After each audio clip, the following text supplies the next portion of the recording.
አርሰናል የኤቨርተንን ያህል ያሸነፈው ሌላ ክለብ የለም። 112 ጊዜ በታሪኩ አርሰናል ኤቨርተንን አሸንፏል። የተሸነፈበት ምጣኔ ደግሞ 65 ነው። 48 ጊዜ አጫውተዋል። ኦልሞስት ግማሽ አካባቢ ያህል ጨዋታዎችን አርሰናል በታሪኩ አሸንፏል።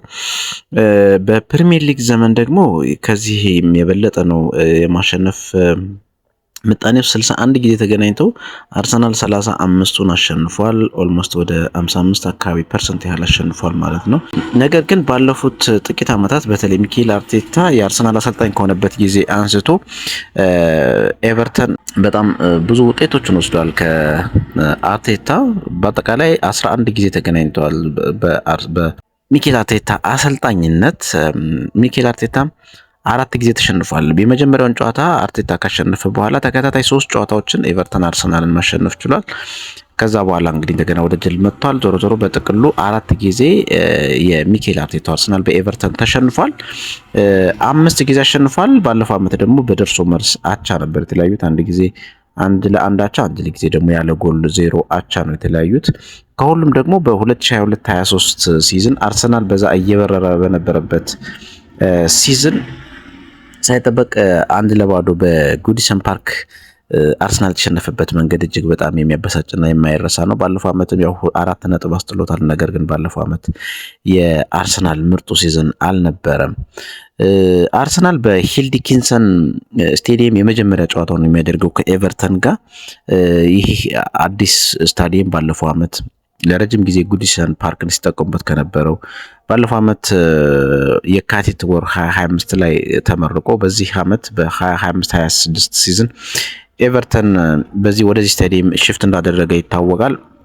ያላቸው ሪከርድ እስካሁን ጥሩ ነው። ኤቨርተኖች በዚህ ስታዲየም 8 ጊዜ ተጫውተዋል። እዚህ ስታዲየም ላይ በፕሪሚየር ሊጉ 4ቱን ድል ማድረግ ችለዋል። በሁለቱ ሲሸነፉ 2 ጊዜ አቻ ወጥተዋል። በፕሪሚየር ሊጉ ጠንካራ የሚባሉትን ብራይተን እና ክሪስታል ፓላስን በዚህ ስታዲየም ላይ አሸንፈዋል። በተጨማሪ ፉልሃምን አሸንፈዋል። ቲንክ ሌላ ወልቭስን አሸንፈዋል። በኒውካስል እና በቶተናም በከፍተኛ ሁኔታ የተሸነፉበት በቶተናም 3-0 እና በኒውካስል 4-1 የተሸነፉበት ያልተጠበቀ ውጤት ነበረ። እንዲሁም በፕሪሚየር ሊጉ የመክፈቻ ወቅት አካባቢ አስቶን ቪላ ጥሩ ባልነበረበት ወቅት 0-0 የተለያዩበት እና ከዌስትሃም እንዲሁ አቻ የተለያዩበት ውጤት ነው። በሂል ዲኪንሰን ስቴዲየም ያላቸው የኤቨርተን ውጤት ማለት ነው። ኤቨርተን በዚህ ዓመት ባለፉት ተከታታይ ዓመታት ላለመውረድ ሲጫወት የነበረ ቡድን ነው። በዚህ ዓመት ግን ገና ከወዲሁ 24 ነጥብ በመሰብሰብ ከፍተኛ ውጤትና ከመውረድ ስጋት ነፃ የሆነበት እንዲሁም የተሻለ ውጤትን እያለመ እየተጫወተ ይገኛል። በሂል ዲኪንሰን ስታዲየም በዚህ በአዲሱ ስታዲየም 14 ነጥቦችን ኦልሬዲ ሰብስበዋል። ከሜዳቸው ውጭ ደግሞ 10 ነጥቦችን በመሰብሰብ 24 ነጥብ ሰብስበዋል። የፕሪሚየር ሊጉ ላለመውረድ አስተማማኝ የሆነው ነጥብ 40 ነው። 40 ነጥብ ለመድረስ የቀራቸው 16 ነጥብ ነው ኦልሬዲ ገና በ16 ጨዋታ ማለት ነው። ስለዚህ ከመውረድ ስጋት በእርግጠኝነት ነፃ ናቸው ማለት ይቻላል። በኤቨርተን በኩል ከሰሞኑ ያለው ዜና ምንድነው? ወደ አፍሪካ ዋንጫ የሄዱ ወሳኝ ተጫዋቾች አላቸው። በተለይ ኢሊማን ኒዲያዬ እና ኤድሪሳ ጋዬ ሁለቱም ወደ ሴኔጋል ብሔራዊ ቡድን የሄዱ ተጫዋቾች ናቸው።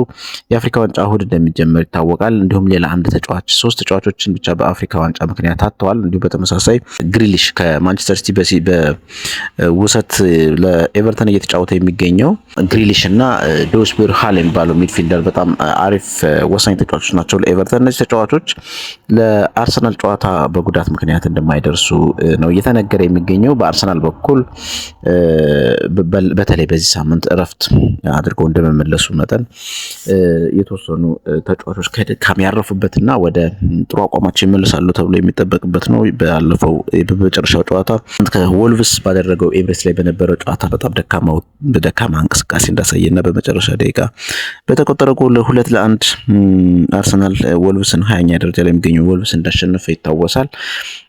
ሆኖም አሁን እንደገና ወደ ውጤት የሚመለስበት ጨዋታ ይሆናል ተብሎ ነው የሚጠበቀው። ዛሬ በዛ ጨዋታ ሳሊባን ከጉዳት መልስ እንዳገኘ እናስታውሳለን። በአንጻሩ ደግሞ ቤን ዋይት ተጎድቶ ወጥቷል። ትላንትናም ሚኬል አርቴታ የቤን ዋይትን ጉዳይ አስመልክቶ ተናግሯል። ቀላል የሚባል ጉዳት ነው፣ ከባድ አይደለም፣ ነገር ግን የተወሰኑ ጨዋታዎች ያልፉታል ብሏል። በተጨማሪም ካላፊዮሪ በወልቭስ ጨዋታ በቅጣት ምክንያት ሚኬል አርቴታ ያጣው ተጫዋች ነበረ። በዚህ ጨዋታ ይመለሳል። ነገር ግን ማርቲን ዙቢሜንዲ ተደራራቢ የጨዋታ ጫናዎች አሉበትና በሳምንት ምንም አይነት ልምምድ አላካሄደም። ምናልባት ግን ማርቲን ዙቢሜንዲ ለዚህ ጨዋታ ላይደርስ ይችላል። ምንም ክሊር የሆነ የታወቀ ነገር የለም። ከዛ ውጭ ያለው የአርሰናል ስኳድ አሁን ሙሉ ለሙሉ ጤነኛ ነው ማለት ነው። ዛሬ አርሰናል በተሻለ ውጤትና በተሻለ ጨዋታ ይመልሳል ተብሎ ነው የሚጠበቀው። ተወዳጆች አስተያየታችሁን ጻፉልኝ። ሰብስክራይብ፣ ላይክ እያደረጋችሁ ቴንክ ዩ